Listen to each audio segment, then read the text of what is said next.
Hello friends, क्या आप जानते हैं कि एक US based research company northern sky research की एक स्टडी के मुताबिक 2027 तक दुनिया भर से 6500 स्मॉल सैटेलाइट लॉन्च किए जाने वाले हैं और अगले 4 सालों में स्मॉल सैटेलाइट मार्केट $37 बिलियन का रेवेन्यू जनरेट करेगा। लेकिन क्या इंडिया के प्राइवेट स्पेस प्लेयर्स इस बिजनेस का बड़ा हिस्सा उठाने में कामयाब हो पाएंगे? वेल, इसका आंसर है यस। इस वक्त इंडिया में 190 से ज्यादा स्पेस स्टार्टअप हैं, जिनमें से काफी कुछ अच्छा काम कर रहे हैं और उन्हीं में से एक है ध्रुवा स्पेस। 2012 में शुरू हुए इस स्टार्टअप ने अब इंडियन स्पेस इंडस्ट्री में अच्छी तरह से अपने पैर जमा लिए हैं और अब ये लंबी रेस का घोड़ा बन चुका है। 400 करोड़ रुपए की वैल्यूएशन, इसरो एंड डीआरडीओ के साथ प्रोजेक्ट्स और one of a kind satellite launch pad design और 2,80,000 स्क्वायर फीट की मैन्युफैक्चरिंग फैसिलिटी के साथ ध्रुवा स्पेस आज भारत की प्राइवेट स्पेस इंडस्ट्री का जाना माना चेहरा बन चुका है। लेकिन ये उतना भी आसान नहीं था। तो कैसे हुई ध्रुवा स्पेस की शुरुआत और कैसे ये स्टार्टअप लेकर आया है इंडियन स्पेस मार्केट में एक बड़ा रेवोल्यूशन?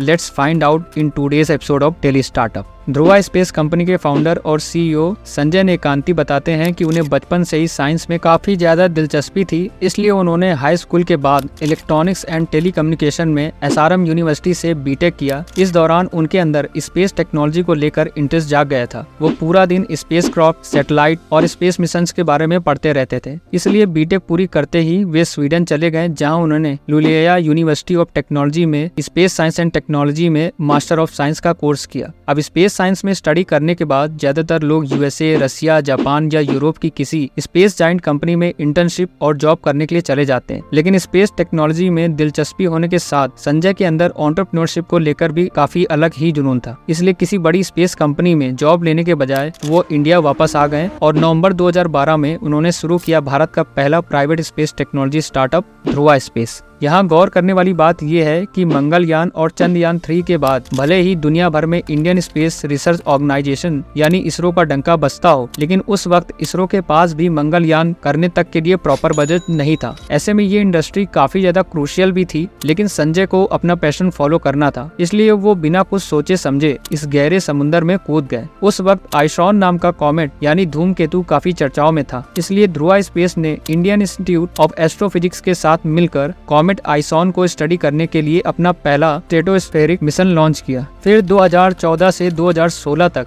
ध्रुवा स्पेस ने अपनी फील्ड में कई अच्छे कनेक्शंस भी बनाए, इंस्टीट्यूट के साथ प्रोजेक्ट्स किए और उन्हें मिसाइल मैन ऑफ इंडिया यानी कि डॉक्टर एपीजे अब्दुल कलाम से मिलने का मौका भी मिला। लेकिन इस सेक्टर में काफी ज्यादा पेशेंस, फंडिंग और ब्रेन्स की जरूरत पड़ती है, इसलिए 2017 में थाई बोल्ट टेक्नोलॉजीज और ध्रुवा स्पेस का मर्जर हुआ और कंपनी को मिले 3 नए को फाउंडर्स। कृष्णा तेज पेनामुकरू बने चीफ ऑपरेटिंग ऑफिसर, अभय एवगुर बने चीफ टेक्नोलॉजी ऑफिसर और चैतन्य डोरा बने चीफ फाइनेंशियल ऑफिसर। इस मर्जर के साथ मानो कंपनी की ग्रोथ में बूस्टर लग गए और दिसंबर 2019 में कंपनी ने मुंबई एंजल्स नेटवर्क से 5 करोड़ रुपए की फंडिंग भी उठाई और हैदराबाद में ध्रुवा स्पेस 2.0 फैसिलिटी स्टैब्लिश भी की। अब तक इस स्टार्टअप को स्पेस इंडस्ट्री में नई पहचान मिलना भी शुरू हो चुकी थी और सितंबर 2020 में ध्रुवा स्पेस भारत की वो फर्स्ट प्राइवेट स्पेस कंपनी बनी जिसने सैटेलाइट के लिए स्पेस ग्रेड के सोलर एरेज यानी पैनल्स का ऑर्डर सिक्योर किया। साथ ही अब तक कंपनी ने स्मॉल सैटेलाइट लॉन्च पैड्स की डिजाइन में भी महारत हासिल कर ली थी। अक्टूबर 2021 में कंपनी ने इंडियन एंजल नेटवर्क फंड और ब्लू ओशियन कैपिटल से 22 करोड़ रुपए की फंडिंग उठाई। साथ ही उन्होंने स्मॉल सैटेलाइट के लिए one of a kind satellite platform and launch pad पेश किया,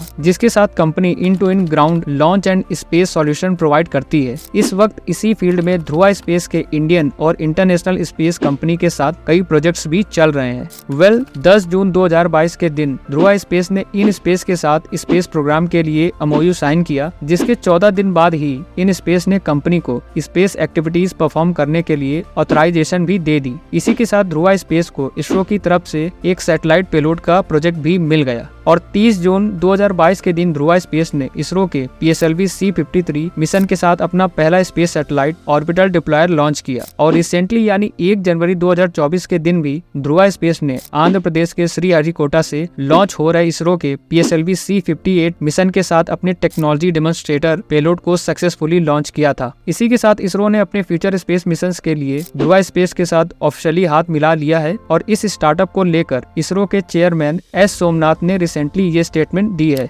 Some of the work done by Dhruva Space, I think I have seen that their work has been really, addressing these questions which I just mentioned.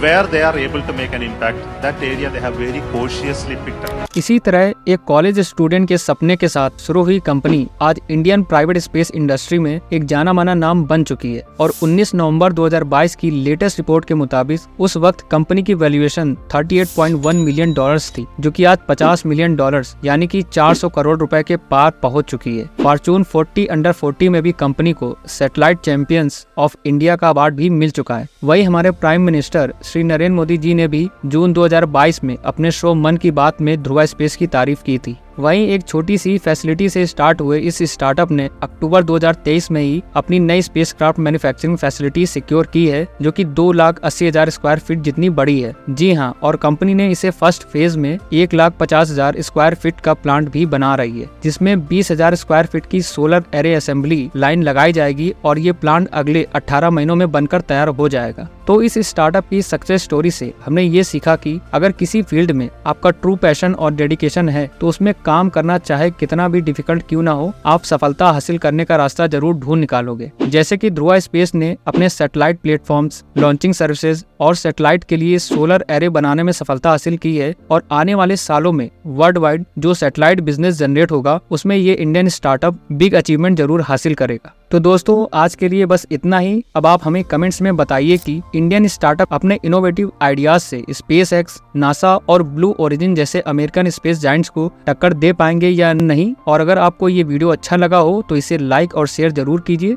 साथ ही Indian startup से जुड़े ऐसे ही informative videos के लिए हमारे channel को subscribe करके bell icon जरूर प्रेस कीजिए। Thank you.